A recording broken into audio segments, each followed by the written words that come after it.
Have you ever taken a quiet moment at night just before laying your head to rest and asked yourself, is the way I sleep gently supporting my life or quietly shortening it? It is not a question many pause to consider. Yet in the silence of the night, when the world grows still, small habits can carry great consequences. According to the Centers for Disease Control and Prevention, more than 70,000 elders in the United States die in their sleep each year. That number may sound like the natural toll of aging, but it is not. Many of these lives end not from age itself, but from subtle, preventable patterns of behavior. Routines we repeat without awareness, customs passed down through years of habit, comforts we never question. And yet with age, the human body becomes like a delicate flame, sensitive to even the gentlest breeze. After the age of 60, the heart grows more fragile, the brain more sensitive, the breath more shallow, sleep shifts, muscles weaken, and those small choices we once made casually, what we eat, when we lie down, how we prepare for rest, become weighty. What was once harmless now carries risk. Still, many continue their nightly rituals unchanged, unaware that these quiet decisions may be dimming their light sooner than it must fade. So I invite you now, not with fear, but with calm attention. Look inward. What is the nature of your sleep? What practices have followed you into these later years of life? Which ones restore you and which ones deplete you without your knowing? Among the habits I have observed in elders across the world, 7 in particular return again and again. 7 seemingly ordinary behaviors that silently undermine the body's ability to rest, recover, and remain safe through the night. And of these 7, there is one, habit number 2, that I have come to regard as the most perilous of all. We will speak of each. We will walk together through their dangers, not to bring worry, but to bring clarity. For once you see clearly, change arises naturally like the breath. Now, let us begin with one habit that often hides in plain sight. It wears the mask of health, yet it holds a quiet danger. Drinking water before bed. Hydration is sacred. It nourishes every cell of the body, supports digestion, keeps joints supple, and even sharpens the mind. But just as overwatering a plant can rot its roots, drinking too much water too late in the evening can disturb the balance within you. Why? Because the aging body handles water differently than the youthful one. The kidneys, which once filtered with precision, become less efficient. The bladder too holds less, and its signals become more urgent. 1 glass of water at 9 p.m. may stir your body to rise at 1 a.m. And that rising, for many elders, becomes the moment of risk. The room is dark, the body is groggy, blood pressure drops as you stand, balance, already uncertain, becomes more fragile. A short walk to the bathroom turns into a dangerous journey. Falls in the night are not uncommon, and they are not always minor. So I say this gently: honor your need for water, but honor timing too. Hydrate throughout the day. Let the body drink deeply while the sun is up. And as the evening comes, taper your intake. In this way, you give your body the peace to rest and the safety to rise.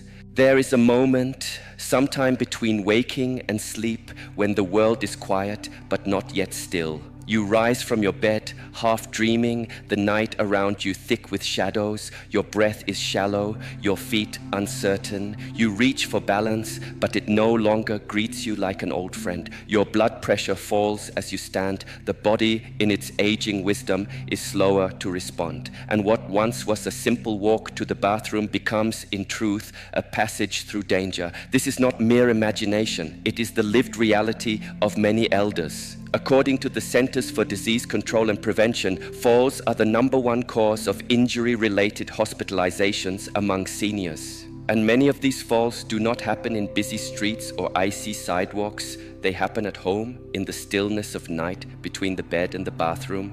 But the danger of waking to urinate is not only physical, it also pierces deeper into the fabric of rest itself. Every time the body awakens from slumber, the cycle of sleep is disrupted. The deeper stages, where the brain repairs, the heart recovers, and the cells rejuvenate, are left unfinished. What is broken in sleep does not always heal in the day. Chronic sleep interruption has been closely linked to memory problems, increased inflammation, and a higher risk of cognitive decline, including dementia and Alzheimer's disease. As the mind loses its refuge in sleep, the immune system too grows weary. Its vigilance weakens. It becomes harder to control conditions like high blood pressure and diabetes, which depend on nightly regulation. Yet there is another hidden burden, more subtle and less discussed, the burden upon the heart. When you drink excessive water before bed, the body must work through the night to process and eliminate it. The kidneys, the blood vessels, the bladder, all remain active. This internal exertion causes fluctuations in blood pressure and can strain the cardiovascular system. For those already carrying the weight of heart conditions, this added pressure may trigger arrhythmias or more serious complications. So how does one honor the sacred need for hydration without courting risk? The answer lies not in denial but in discernment. Water is life, but like life, it must be timed and balanced. Drink deeply through the morning. Let your body absorb and circulate vitality while the sun still watches over you. As the afternoon wanes, begin to taper. In the final hours before sleep, take only small sips, not full cups. This simple discipline returns dignity to your rest. If your mouth feels dry or your body gently calls for water late in the evening, a few sips taken with intention are not forbidden, but let it be just that, enough to honor the body, not to burden it. What heals in moderation may harm in excess. Avoid stimulants or diuretics such as coffee, black tea, green tea, and many fruit juices after dusk. These invite more nighttime trips, more disturbances, more chance of danger. And if the body does call you to rise, answer it with awareness. Let the path to your bathroom be lit, not with harsh brightness, but with soft guiding light. A motion-activated lamp, a quiet nightlight. Ensure there is nothing on the floor to catch your foot or steal your balance. Take your time. Sit on the edge of the bed first. Let your body find itself before it begins to move. This patience is not weakness, it is wisdom. These small choices, so gentle, so quiet, can protect your nights and your life. And now we must speak of another habit, one often born from comfort but not without consequence: eating late at night. In the rhythm of modern life, a small evening snack may feel like a kindness, a ritual of closure to the day. But the aging body no longer digests as swiftly or smoothly as it once did. The metabolism slows, the digestive fire dims, and blood sugar becomes more difficult to regulate. A heavy or rich meal before sleep forces your body into labor when it longs for stillness. The stomach churns, the liver works, the intestines stretch. Your organs are busy when they should be at rest. And this disturbance seeps into your sleep, making it shallower, more fragile. Your heart feels it, your breath reflects it. Among the most immediate consequences is acid reflux. Lying down with a full belly allows stomach acid to rise into the esophagus, burning the throat, disturbing the lungs, inflaming tissues. This is not just discomfort, it is danger. For elders, repeated reflux can lead to inflammation, esophageal damage, and even aspiration pneumonia if food or acid finds its way into the lungs while you sleep. A study in the American Journal of Gastroenterology confirmed that those who eat within 3 hours of bedtime are far more likely to suffer from nighttime reflux and its complications. So I offer you this: let the final meal of your day be light, nourishing, and early. Eat with the sun, sleep with peace. Let digestion complete its work before your eyes grow heavy. In doing so, you honor your body, your sleep, and the sacred quiet of the night. And yet, if the stomach whispers late into the night, a quiet hunger, not craving, do not ignore it with force. A small, calming snack rich in tryptophan or magnesium, such as a banana, warm milk, or a few raw almonds, may support sleep rather than disturb it. But it must be simple, clean, and taken as medicine, not indulgence. The danger does not end with heartburn. The path from the dinner table to the bed, if taken carelessly, carries risks far beyond discomfort. I have seen this pattern often, elders who find peace in an evening snack, unaware that their body may still be laboring through the night while they attempt to rest. When we eat late, especially meals that include refined carbohydrates or sugary foods, the body is asked to manage a surge of glucose. But as we age, the sensitivity to insulin, this quiet and essential hormone that regulates blood sugar, declines. What was once easily managed now lingers longer in the bloodstream. This means that a seemingly innocent bowl of rice or a slice of cake before bed may result in elevated blood sugar throughout the night. For those already living with type 2 diabetes, this makes control more difficult. And for others, the repeated pattern of late-night eating may lead them quietly toward this chronic condition. A study in the Journal of Clinical Endocrinology and Metabolism from 2020 confirmed this. Older adults who ate late in the evening showed higher blood sugar and insulin levels the following morning. But the impact does not stop there. The heart too suffers from such patterns. Normally, during restful sleep, the body enters a state of repair. Blood pressure lowers, the heart slows, and healing begins. But when you eat late, especially heavy fatty foods, your body must continue working. Digestion is not a passive act. It demands blood flow, enzymatic activity, and muscular movement. This demand keeps blood pressure elevated through the night. And so, what should have been a quiet lowering of the tide becomes a stormy sea. This non-dipping blood pressure pattern has been closely associated with an increased risk of heart attacks and strokes, especially among the elderly. In addition, the strain of heavy nighttime meals can trigger irregular heartbeats, arrhythmias that are especially dangerous for those with existing cardiac vulnerabilities. Many of these events go unnoticed until they escalate. The body speaks, but only to those who listen. So how can we respond wisely? The answer lies not in strict restriction, but in rhythmic compassion for the body. Just as the sun must set before darkness comes, the body must complete its digestion before it can surrender to sleep. Aim to finish your evening meal at least 3 hours before bedtime. This simple act gives your body the time it needs to absorb, process, and rest. Choose foods that are kind to your digestion. Lean proteins, gentle vegetables, whole grains. These nourish without burdening. And if your body asks for something small later in the evening, listen gently. Offer it a piece of fruit, a spoonful of plain yogurt, or a small handful of nuts. These are gifts, not indulgences, nourishment, not stimulation. But choose only those in their natural form, unsalted, unroasted, untouched by industrial hands. What grows pure from the earth can heal. What is processed for shelf life may inflame. It is not the nut that harms. It is the way we prepare and use it that decides its nature. By shifting your evening routine in this way, you protect not only your sleep, but your heart, your brain, and your blood.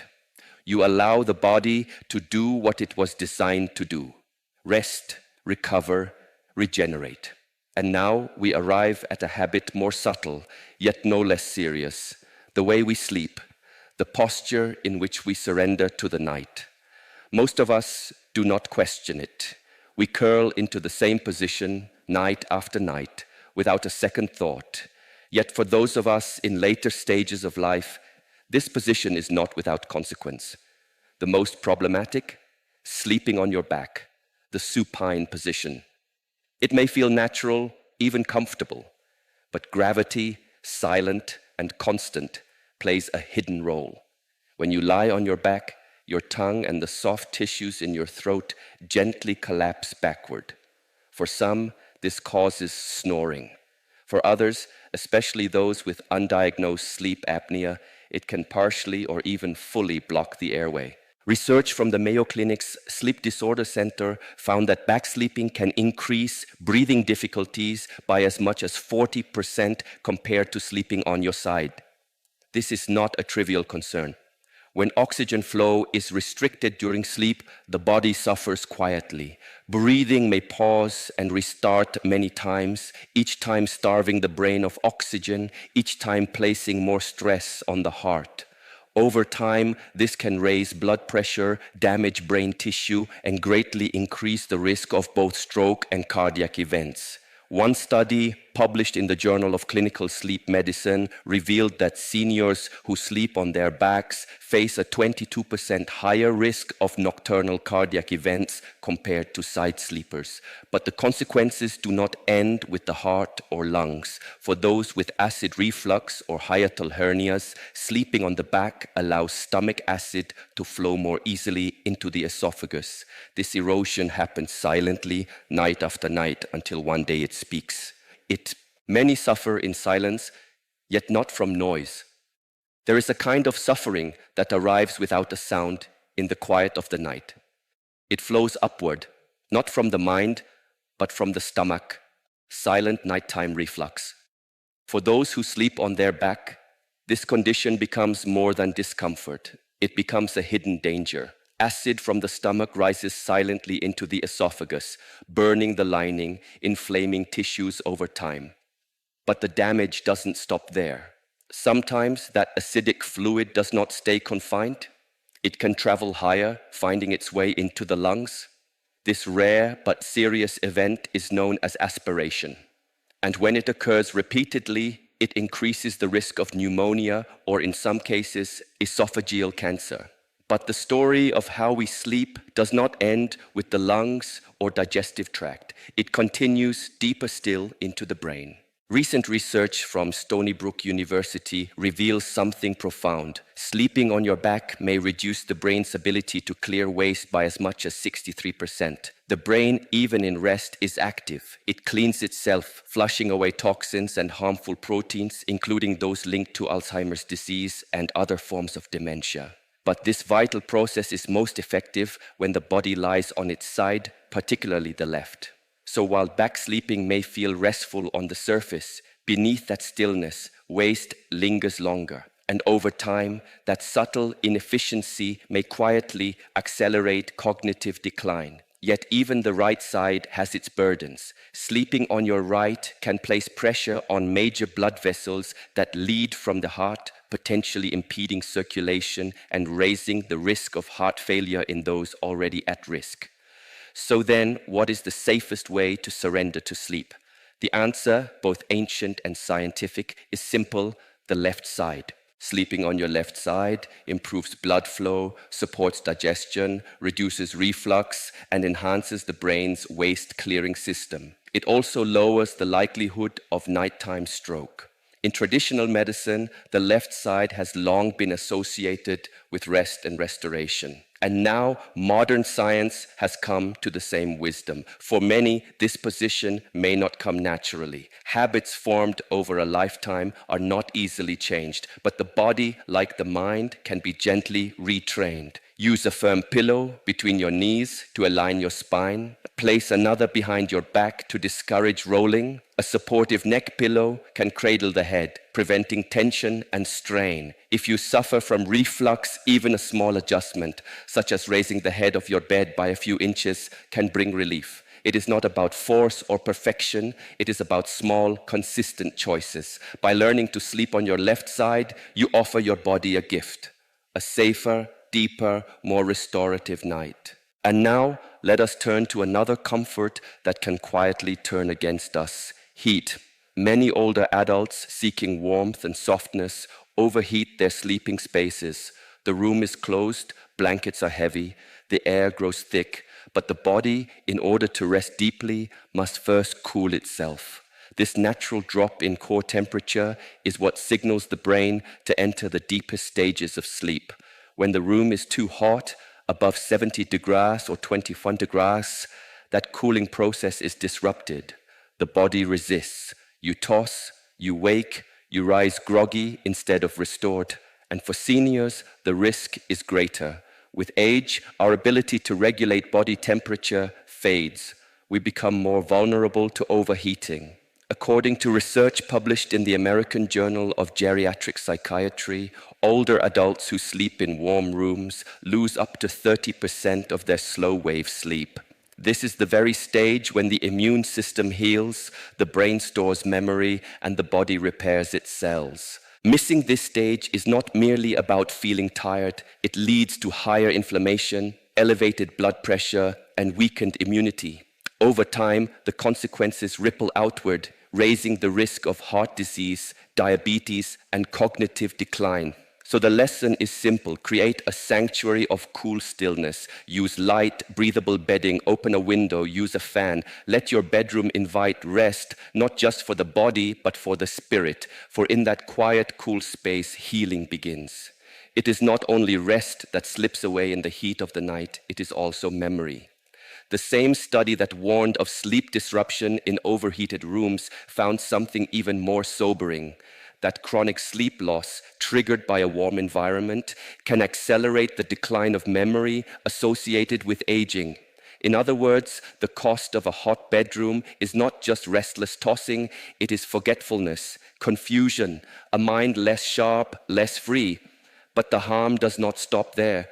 It is not only rest that slips away in the heat of the night, it is also memory.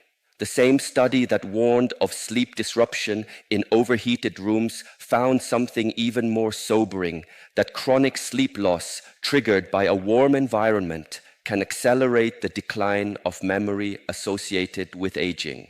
In other words, the cost of a hot bedroom is not just restless tossing, it is forgetfulness, confusion, a mind less sharp, less free. But the harm does not stop there. Warmth that lingers too long and too deeply can lead to dehydration. And in old age, this threat grows more subtle, more silent. As we age, the body's natural thirst response dulls.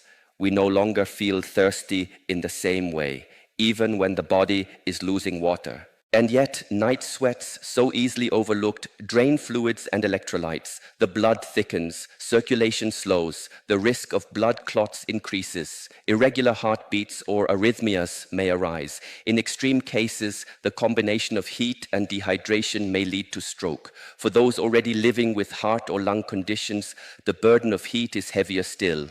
The body, working to cool itself, adds strain upon the heart, upon the breath. For some, this quiet labor becomes a trigger for heart attacks or dangerous breathing difficulties. So how do we create an environment where sleep can heal rather than harm? Experts agree the optimal temperature for rest lies between 60 and 67 degrees Fahrenheit or 15 to 19 degrees Celsius. Within this range, the body is free to cool gently as it drifts into sleep. This drop in core temperature is not a luxury, it is a signal, a sacred rhythm that tells the mind, now you may let go. To support this process, use light, breathable bedding. Cotton is ideal. It allows air to move and moisture to escape. Heavy blankets, especially electric ones, should be avoided. If you feel cold, choose layers you can remove with ease during the night. A fan, a slightly open window, or a flow of clean air can also support this cooling effect. Let your room breathe as you breathe. In this balance of softness and freshness, sleep becomes more than rest. It becomes repair. A cool room is not merely comfortable. It is a gesture of wisdom, a choice to protect the brain, support the heart, and honor the changing needs of the aging body. And now, let us turn to a different kind of danger, one that arrives not during sleep, but in the moment just after waking. Have you ever opened your eyes in the dark, swung your legs to the side of the bed, and felt the world spin? Perhaps your vision blurred or the air grew thin. This is not imagination. It is a condition known as orthostatic hypotension, a sudden drop in blood pressure when moving from lying down to standing too quickly. It is more common than many believe, and it is more dangerous than most realize. As we grow older, the body becomes slower to regulate blood pressure in motion. Blood pools in the lower half. The brain is briefly deprived of oxygen. The result, dizziness, lightheadedness, or even fainting. This is not merely inconvenient. It is one of the leading causes of falls in seniors. A study in JAMA Internal Medicine found a significantly higher risk of fractures, head injuries, and even death linked to orthostatic hypertension in older adults. And these falls often happen at night or early morning when the body is still transitioning from sleep and blood pressure is already lower. The consequences are not light. A single fall may lead to broken hips, head trauma, or long recovery in hospital. For some, it can mark the beginning of lost independence. So I invite you to take this risk seriously, rise with awareness, let the body awaken in stages, and as always, treat every movement as an act of mindfulness, of care, of strength, and of deep respect for the life you still carry. How, then, can you protect yourself from the quiet danger of rising too quickly? The answer is not complex. It is not loud. It lives in small, deliberate acts, movements made with